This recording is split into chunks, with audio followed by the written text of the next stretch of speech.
In Crownport, Power smiles for the camera and hides the knife. Beat tonight, the knife hides in a banquet hall, bright lights, quiet threats. Men in suits raise glasses and call cruelty good fortune. Nicole Smith sits at one of those polished tables, 7 months along and already out of safe places. Her husband, Patrick Cooper, calls this business. His friend Zoe Scott calls it opportunity. Nicole calls it what it is, fear. Across the city, headlights cut the fog. Kaden Gray, chairman of Glory Group, steps out and bows to one person. Ava Smith, some call her Empress in this town, leader, protector, the one who keeps the borders quiet and the books honest. Tonight, Kaden brings a name that breaks her breath. Nicole. We found your sister, he says. Married into the Cooper family, 7 months along. Ava's mask slips just for a breath. Protect her, she orders. I'll finish the job out there and come home. Somewhere else in the same night, a woman moves like a quiet promise, no entourage, no spotlight. Anna Smith. Anna's already moving. Quiet, certain, toward the fire. She didn't come to beg, she came to finish what the world began. Folks in Crownport say Kaden Gray started gutting fish and ended gutting contracts. Folks call it luck. Folks call a lot of things luck when they don't want to name the cost. In the Cooper villa, Patrick walks big and loves small. Men like him mistake fear for respect. He breaks things he can't fix and raises his voice to cover what he doesn't have. Zoe stands beside him with that corporate smile edge, dressing up cruelty and calling it good fortune. It's still cruelty. Nicole keeps one palm on her belly and whispers to a life that kicks, hold on. Please? Ava's command has already gone out, keep Nicole safe. But in Crownport, safe has to fight for its seat at the table. Deals shove first. The banquet gleams, white linens, dark tuxes, a stage set for new money to clap for itself. The heads sit near the front, steel, shipping, medicine, 3 men who treat the city like a scoreboard. They're here for a terminal contract. Zoe is here to grease it. Patrick is here to eat from it. Nicole, she's here because she can't leave.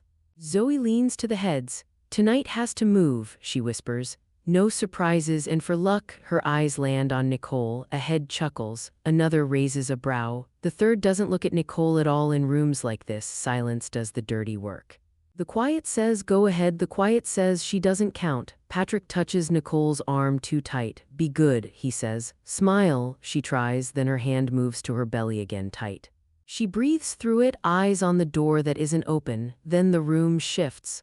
Anna Smith walks in, no titles, no fanfare, coat still damp from the night air, the kind of presence that doesn't need an introduction. A bored security guard steps in front of her, palm up. Anna stops, looks at him and waits. He smirks. Ma'am, this is a private. He reaches for her shoulder. Anna doesn't raise her voice. She doesn't need to. One step, one turn, one simple redirect. The guard's wrist meets the tablecloth, his balance meets the floor. The kind of quiet that means the next sound is somebody hitting the floor. Zoe stands. Who do you think you are? Patrick laughs loud enough for people to hear he's brave. Nicole lifts her head, hope and fear in the same breath. Another guard tries a rush, arms drop, egos crack, chairs scrape. The murmur rises into anger. Some rooms look important until the truth walks in. Kaden Gray steps in, flanked by his security line. The heads relax, they think their insurance policy just arrived. Zoe points toward Anna before he's 2 steps inside. Kaden, she says, this woman, she's... Kaden lifts a hand and Zoe stops talking like someone unplugged her. He surveys the hall, the toppled guard. Anna calm, still, Nicole pale, not okay. Kaden turns to his men. Where is Nicole's security? Why is she here at all? A beat of frozen air. Then to Anna, Miss Smith. A nod, not deep but real. We're looking for your sister. Confusion runs around the room like a rumor. Patrick forces a grin. Kaden, we're all friends here. This is a misunderstanding. Kaden doesn't look at him. Find Nicole, he says to his team. Now, the heads exchange a glance. Since when does the chairman bow? Since a truth bigger than their table finally sat down. Patrick sees his grip slipping and goes mean. Classic move. He drags Nicole forward by the elbow. You're ruining everything, he hisses. He squares up to Anna. You want to play hero? Kneel. Predators love watching dignity get priced. A few phones tilt up like this is content for later. Anna doesn't blink. She glances at Nicole's belly, counts breaths, listens for the room's weak points. Then she kneels. Anna kneels not to submit but to buy a heartbeat. Sometimes courage isn't loud, it's steady. Patrick puts his shoe forward. Shine it. Zoe smiles that corporate smile again, curving like a sales pitch on a billboard. Anna's jaw tightens. She lifts her sleeve and wipes the dust from his shoe, not because he's worth it, but because Nicole is. Nicole whispers, "Anna, don't." Anna whispers back without turning her head, "Breathe. I'm right here." If you've never done something that breaks you a little to save someone you love, you might judge that moment. If you have, you know what it costs.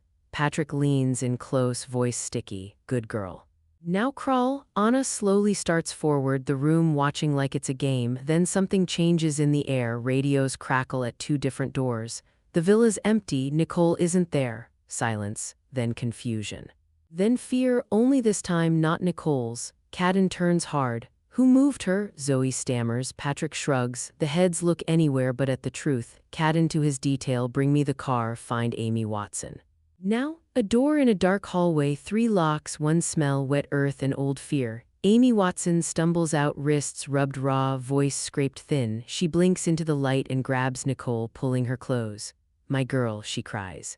"My girl?" Nicole sags into her, breath hitching. A contraction bites through, sharp, mean. Anna presses one hand to her sister's back, the other to the call button in her ear. "We're leaving, now." Kaden's team clears a path.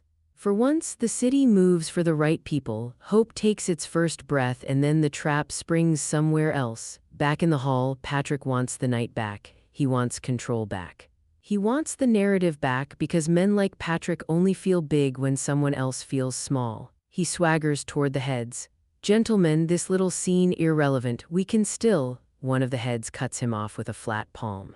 The other 2 watch Kaden, who's already halfway to the exit with Anna and Nicole. Zoe whispers to Patrick, "We need leverage." He stares at Nicole's belly. If evil had a sound, it would be quiet right there.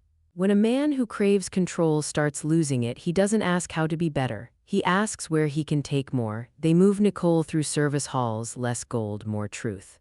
Kaden walks tight, calculating, making calls that sound like orders and apologies at the same time. He glances at Anna. "We'll get her to the hospital. We'll lock this city down until she's safe." Anna studies him. "Why tonight?" Kaden blinks. "What? Why tell Ava now?" A beat. He dodges with a practiced shrug. "Because I found her now." Anna files it away, doesn't push. Right now the priority is breathing, wheels, doors that open. The elevator doors slide back. Nicole winces hard, one hand white-knuckled on the railing. Anna leans in. "It's okay, you hear me, I've got you, we're going."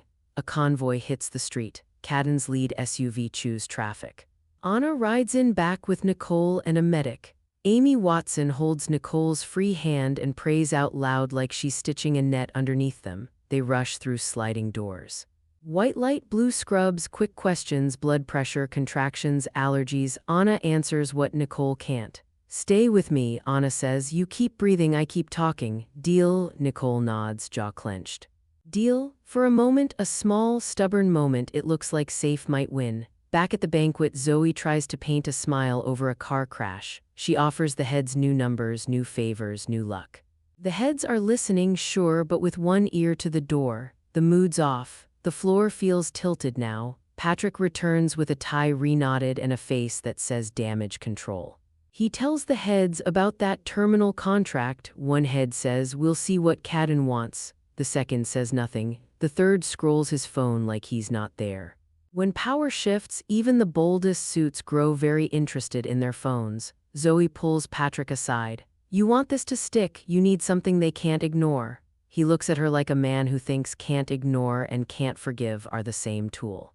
He decides. In a quiet stretch of hallway, Anna grabs water, breath, and the first full minute she's had all night to feel anything. She texts Ava, "Found Nicole. Labor starting, at Mercy General." Ava answers fast, "Hold her, I'm coming." Amy walks up slow. "Thank you for finding us," she says. I tried to do right, I was scared, they made sure of it." Anna nods. "We'll sort the past when we have a future, right now we keep her safe." Amy wipes her eyes. "Yes, ma'am." The medic steps out. "She's progressing, could be hours, could be less." Anna exhales, shoulders unhooking for the first time since she crossed that threshold. She doesn't trust this piece, not yet, but she lets it touch her. A phone buzzes from deep in her pocket. Unknown number. Anna ignores it. The phone buzzes again and again. On the fourth buzz, Anna answers, a man's voice low and too calm. "You move, your sister loses everything." Anna freezes. Who is this? A soft chuckle. Let's not pretend you know who holds the pen in this city. Kaden, he continues, don't panic, we're all on the same team as long as you play smart, keep Ava calm, keep Nicole quiet. And we'll all get what we want. Anna closes her eyes. What I want is my sister safe. Of course, he says, so do I, beat, and we'll keep it that way as long as the Empress doesn't complicate my efforts. The call ends. He didn't rise on luck, he rose on betrayal, and he didn't climb alone. Anna stands still, a storm behind her ribs. She texts Ava again, hurry, then she pockets the phone and goes back to Nicole. In Crownport, the night runs on deals and stories. Tonight, two stories are colliding. 1, a man who only feels big when someone else feels small. 2, a sister who kneels to buy a heartbeat and will crawl through fire to get her family home. In a banquet hall, the heads take another meeting and call it destiny. In a hospital room, Nicole clenches a sheet, breathes through pain, and whispers a promise to a child who hasn't seen daylight yet. And in the gap between those rooms, Kaden balances the city like a coin on his knuckle, looking for leverage, not truth. Justice isn't flashy, it's steady, it arrives, but before it does, the night's about to demand a price. Crownport doesn't sleep, it plots. And somewhere between those glass towers and alley shadows, power starts rearranging its seats. Nicole lies in a hospital bed, breath thin, skin pale. Anna sits nearby, still in the same coat, still wired for war. Down the hall, Kaden Gray talks into his phone like a man holding two truths and selling both. In the quiet hum of Mercy General, Anna keeps watch. Her eyes stay on her sister's hands, one on her stomach, one gripping the blanket like an anchor. Every few minutes, Nicole whispers, "Is the baby okay?" Anna answers, "He's strong. He's tougher than both of us." Amy Watson steps in with coffee that smells burnt but warm. The nurse says contractions are slowing. "That's good, right?" Anna nods. "It's something. Sometimes something is all you get." Amy looks ashamed. "I should have stopped Patrick sooner. He said he'd ruin us if I talked, and he would've." Anna's tone stays even. "He still might, but we don't live scared anymore." Amy swallows. "You sound like Ava." Anna gives a small smile. "Ava taught me fear doesn't keep anyone safe, it just keeps us small." And in Crownport, small gets eaten first. Across town, Patrick sits in a bar that smells like whiskey and desperation. His phone lights up with headlines. "Banquet brawl at Glory Group. Sources confirm internal investigation." His jaw clenches. Zoe slides onto the stool next to him. "You realize your wife just became a liability and a headline," Patrick sneers. "She's my property," Zoe laughs softly. "Not anymore, now she's sympathy and sympathy trends." Patrick drains his glass. "Then we change the narrative." Zoe leans in. "How, Patrick?" "You'll see, when men like Patrick start losing control, they don't apologize, they reload." Kaden appears in the hallway, tie loosened, smile professional. "Miss Smith," he says, "you need rest." "We'll have protection outside the door." Anna crosses her arms. "From who?" He shrugs. "Crownport's unpredictable." She studies him. "You ever stop to wonder who makes it that way?" Kaden smiles wider. "Good night, Miss Smith." He leaves before she can answer. Every devil in this city has manners. At 3:07 a.m., Mercy General's lights blink once, twice. A generator coughs, power steadies, but only upstairs. In the maternity ward, the backup runs thin, monitors flicker, nurses curse under breath. A shadow moves past the window, then another. Anna feels it before she sees it. She's up fast, hand on her phone, eyes on the hall, a low thud from the stairwell. Then the unmistakable rhythm of boots. Safety's never free, not in this town. Someone always pays retail. Two men in hospital maintenance jackets step through the door, one nods at the other. "Mrs. Cooper," he says. "Security detail." "We need to move you." Anna's voice drops an octave. "Badge." The first man hesitates half a second too long. Anna moves, elbow, forearm, table, a crash of metal and shock. One man down, one stumbling backward, his badge skittering across tile, plastic printed yesterday. Amy screams. Nicole grips the rails. Anna shouts, "Call real security now." She disarms the second man with a twist that makes his shoulder crack. He groans. "We were told." "Yeah," she snaps. "By who?" He doesn't answer, just smiles the wrong kind of smile. And that's when she knows Kaden. Real security floods the hall, too late to stop the damage but in time to see Anna standing over two imposters. The head nurse calls for lockdown, the news ticker outside Mercy General flashes, Glory Group stock plunges after security breach. Ava's convoy hits the city limits, her phone rings, Anna's voice is calm but wired. They tried to take her, Kaden's playing both sides. Ava, I'm 5 minutes out. Anna, hurry, in Crownport, silence protects power, but tonight the silence just broke. Dawn isn't here yet, but Crownport's already burning with headlines and half-truths. In the shadows between hospital floors and power corridors, choices start closing in. Nicole grips the railing of her bed, every muscle trembling. Anna wipes sweat from her sister's forehead with the back of her hand. Amy Watson stands at the window, praying to anything that might still be listening. Hours crawl, the contraction monitor spikes. Nicole cries out, a sharp, raw sound that makes the whole room freeze. A doctor rushes in. She's going early, we need an OR. Anna grabs her hand. You're okay, Nick, you're okay. Tell Ava, tell her I forgive her for not finding me sooner. You'll tell her yourself. Hey, wheel her down the corridor. Fluorescent lights flicker overhead like a film reel running too fast. Each flash catches faces, nurses, guards, Amy, Anna, and the weight in their eyes says what words can't. When love costs this much, even the air holds its breath. A final push, a cry that sounds like it was waiting all night to be born. A nurse laughs in relief. It's a boy. The baby wails, thin, furious, alive. Anna laughs too, tears slipping free. Hey there, little man. You made it? Outside that delivery room, a shadow's already moving toward them, pressed suit, controlled smile. Patrick Cooper. He walks in like he owns the air, pretending calm while his eyes burn holes through the joy. Congratulations, he says flatly. My son. Anna steps between him and the bassinet. You need to leave, Patrick smirks. You're not family, Anna, I'm exactly that. He tilts his head. You know, it's funny. Everyone keeps talking about saving her, but no one asks what I lost. Anna's stare could crack glass. You lost the right to be near her, Patrick's smile hardens. We'll see about that. He grabs the bassinet handle before anyone can stop him. A nurse screams, Anna lunges, but Patrick's faster. He backs toward the door with the newborn clutched close. Patrick, stay back or the kid learns what happens when people disobey me. Anna, you wouldn't, he sneers. You still don't get it. I already have. It takes a special kind of small to weaponize a child. Patrick finds a way to be smaller. The hallway erupts. Anna runs, security behind her. Patrick ducks through a stairwell door, shoving past doctors and guards. The baby's cry echoes off concrete. Beat, Anna catches sight of him rounding a corner toward the exit. Ava's convoy screeches to the curb just as the glass doors burst open. Ava Smith, coat whipping in the wind, steps out into chaos. Anna yelling, he's got the baby. Ava's voice cuts through the storm. Patrick, stop. Patrick freezes, breath ragged. You don't give orders here. Ava, you're right. But you're standing in my city, and that child, he's under my protection. Beat, she signals. A single clean shot of tires, police lights flare. Patrick flinches just long enough for Anna to close the distance. Anna tackles him low. The baby tumbles into waiting arms of a medic. Patrick hits the ground hard, still shouting, you think this ends with me? You don't know who you're dealing with. Maybe he's right, maybe they don't. Because up in the tower windows, Kaden Gray is watching and smiling. While the city cheers one small victory, Kaden lays another snare. He dials a number, smooth, precise. Make the drop, he says. Warehouse on Pier 12, tonight. No witnesses? A voice answers, what about the Smiths? Kaden's smile doesn't reach his eyes. They'll come to us. He pours a drink, watches the news feed replay Patrick's arrest, and mutters, every fire needs a spark.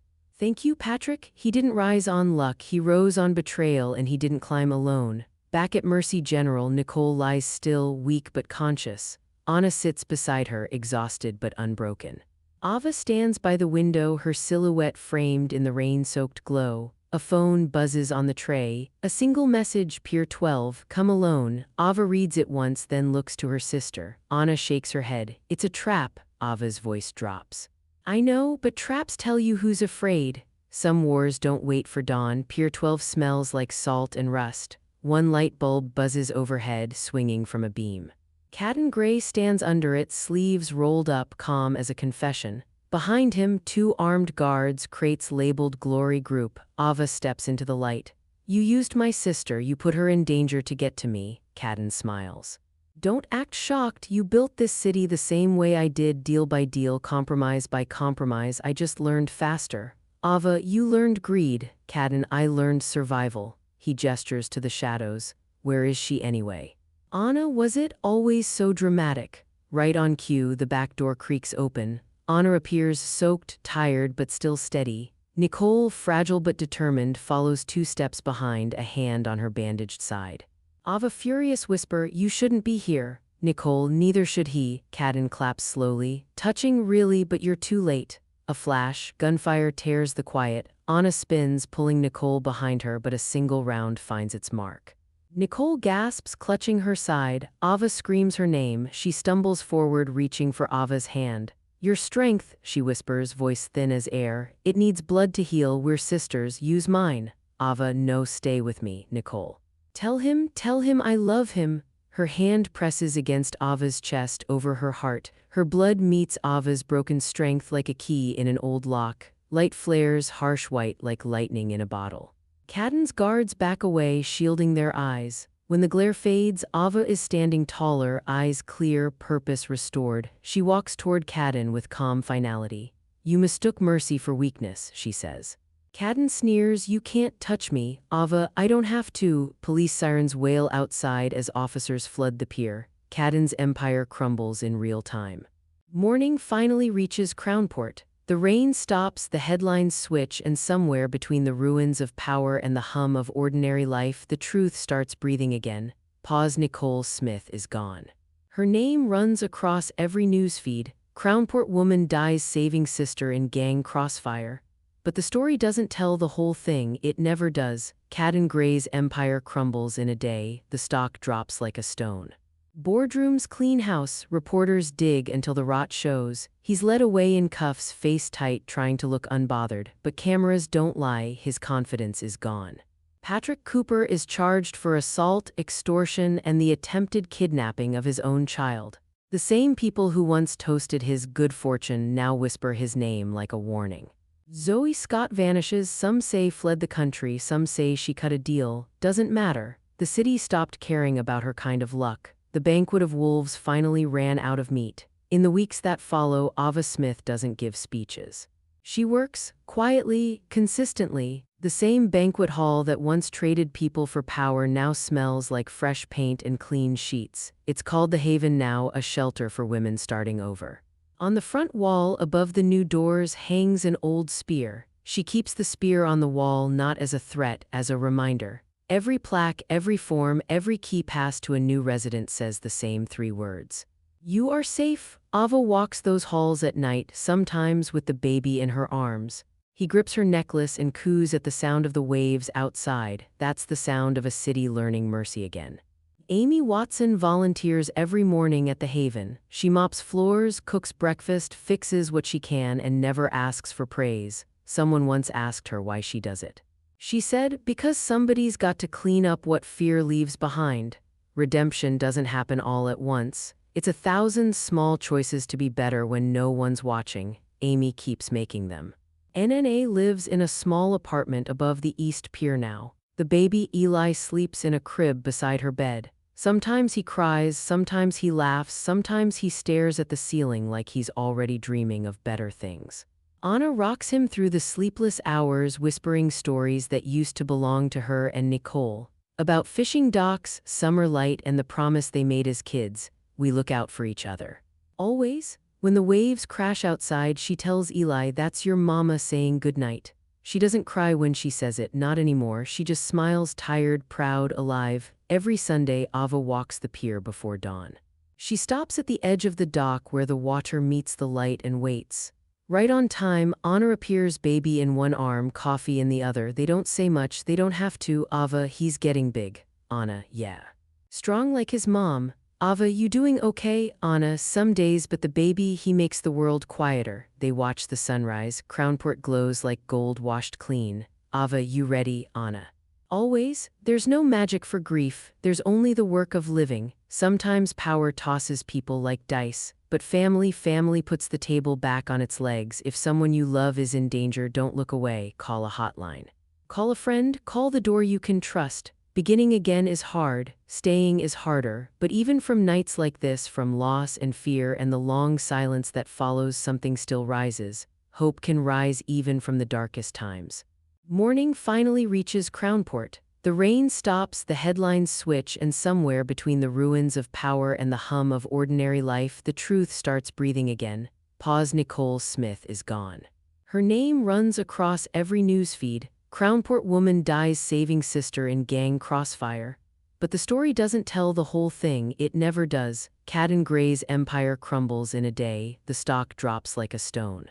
Boardrooms clean house, reporters dig until the rot shows. He's led away in cuffs, face tight, trying to look unbothered. But cameras don't lie, his confidence is gone. Patrick Cooper is charged for assault, extortion, and the attempted kidnapping of his own child. The same people who once toasted his good fortune now whisper his name like a warning.